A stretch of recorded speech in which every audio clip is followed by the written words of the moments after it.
Bonjour, dans cette vidéo nous parlerons du yin et du yang, deux polarités travaillées au sein de votre environnement intérieur et extérieur. Je suis Sarah Giunta, experte en Feng Shui traditionnel et praticienne en Bazi.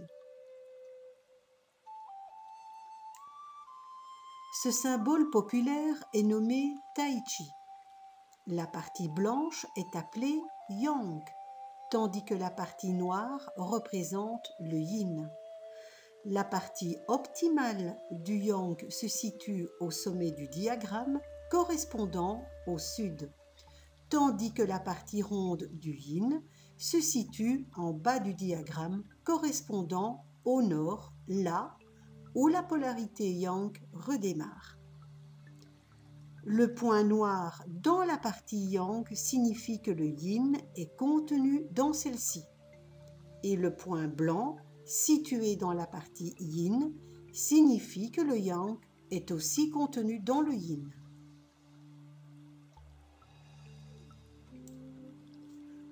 Toute chose dans l'univers se compose d'énergie Yin et d'énergie Yang. Rien n'est totalement blanc, rien n'est totalement noir. Et dans chacune des deux polarités, nous retrouvons un peu de son contraire. Le yin et le yang s'opposent mais sont dépendants l'un de l'autre et donc ne peuvent exister l'un sans l'autre. Ils sont à la fois complémentaires, indissociables et constamment en mouvement selon un cycle constant de croissance et de déclin.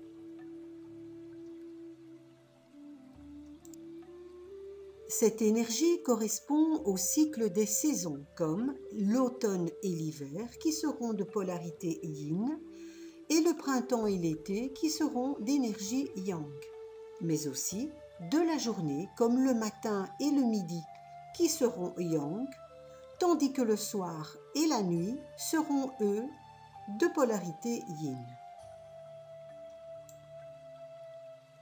Le Tai Chi se retrouve également au sein de votre environnement extérieur. Habitez-vous en ville?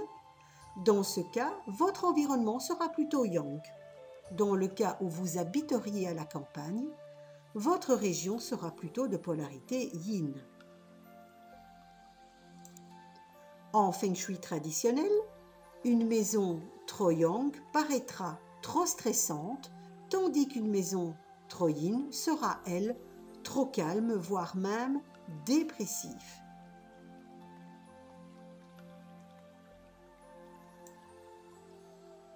Si les périodes sombres et froides d'automne ou même d'hiver vous dépriment car trop de yin, pensez à passer plus de temps dans les pièces où de grandes baies vitrées, de grandes fenêtres permettent de faire rentrer la lumière et donc d'équilibrer ce manque de yang.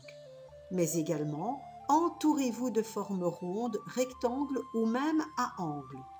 Et pour terminer, pimenter votre intérieur de couleurs rouge, orange et jaune vous permettra de compenser ce manque de yang.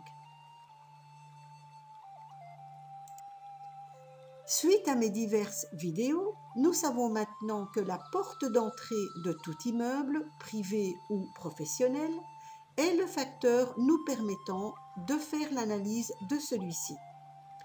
Je vous propose de regarder au sein de votre habitation, à savoir où se trouve votre porte d'entrée, du côté yin ou du côté yang de votre immeuble.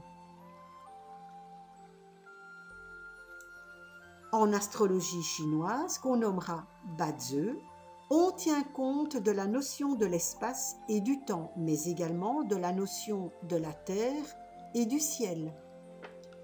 Le ciel est yang et la terre sera yin. L'espace sera plutôt yin puisque celui-ci est statique ou passif.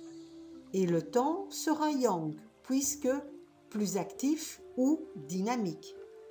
N'oublions pas que le temps n'est pas statique, il bouge tout le temps.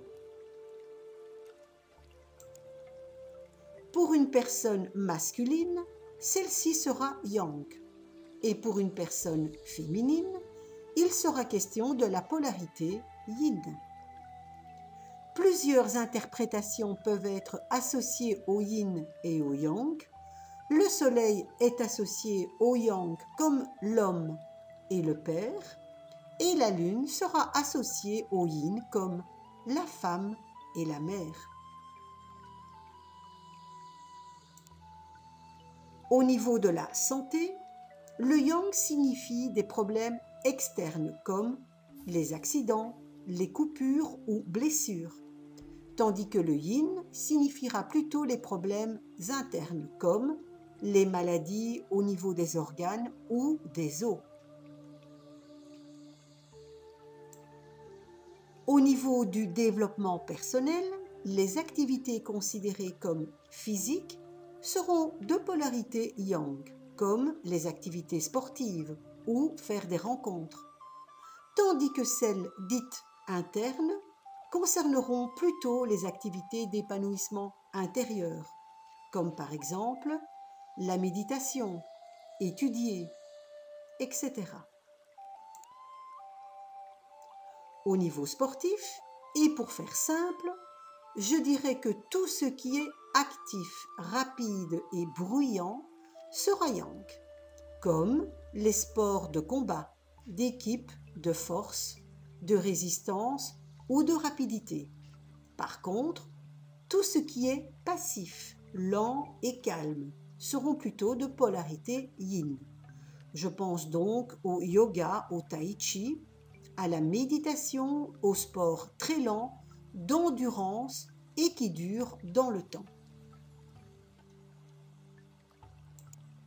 Au niveau du travail, une personne ayant un maître du jour yang dans son thème Bazi préférera les emplois qui requièrent le mouvement ou la négociation, tandis qu'une personne ayant un maître du jour yin préférera un emploi plutôt tranquille. Dans son thème natal, il est plutôt préférable d'avoir un équilibre entre les deux polarités. Trop d'éléments yang rendra la personne trop agressive. Par contre, trop d'éléments yin la rendra plutôt émotive ou passive.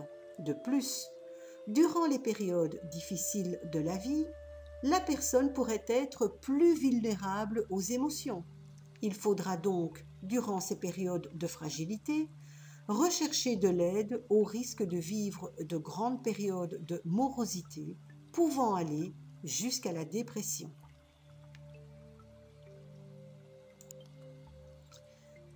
J'ai adoré le petit test que mon dernier maître en Bazi proposait dans sa formation certifiée, à savoir, êtes-vous plutôt yin ou yang?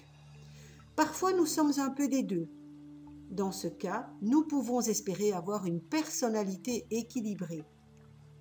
Ce petit test m'a permis dès lors de choisir mes espaces de repos ou d'action. Je peux maintenant décider de devenir plus yin ou plus yang. J'ai pu aussi comprendre pourquoi certaines personnes pouvaient me stresser et d'autres me calmer, voire m'attirer.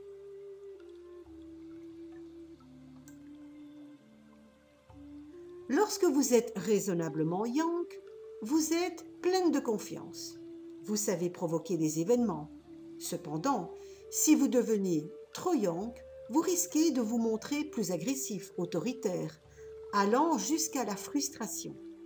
À la longue, un excès de yang peut provoquer des contractures musculaires, des ennuis digestifs, des douleurs à l'arrière de la tête ou même de la constipation. Dans ce cas, vous pouvez éviter ces problèmes en renforçant l'énergie yin dans votre environnement, mais également au sein de votre alimentation. Par contre, si vous devenez trop yin, vous serez plus pessimiste, être dans l'incapacité d'agir, mais également devenir dépressif, pouvant engendrer des maladies infectieuses ou provoquer de la rétention d'eau. Dans ce cas, renforcer l'énergie yang au sein de votre environnement et votre alimentation ne pourra qu'équilibrer ces deux polarités. Alors, Êtes-vous plutôt petit ou grand? Êtes-vous plutôt trapu ou mince? Agissez-vous régulièrement sur un coup de tête ou prenez-vous plutôt le temps de la réflexion? Êtes-vous rapide d'esprit ou plutôt lent? Êtes-vous résistant ou vite fatigué? Aimez-vous manger salé ou sucré? Et lorsqu'il est question de sport, aimez-vous plutôt la gymnastique ou la méditation? Le karaté ou le yoga? Le tennis ou le stretching? La course ou la marche à pied? Aimez-vous plutôt le ski ou le bain de soleil? L'équitation ou les balades à pied? La danse ou les massages? Et j'en passe. C'est sur ces derniers critères que je vous donne rendez-vous dans une prochaine vidéo. D'ici là, je vous propose de visiter mon site web ainsi que ma page Facebook. N'oubliez pas non plus de liker cette vidéo et de vous abonner à ma chaîne YouTube. Je vous dis donc à bientôt et prenez bien soin de votre maison.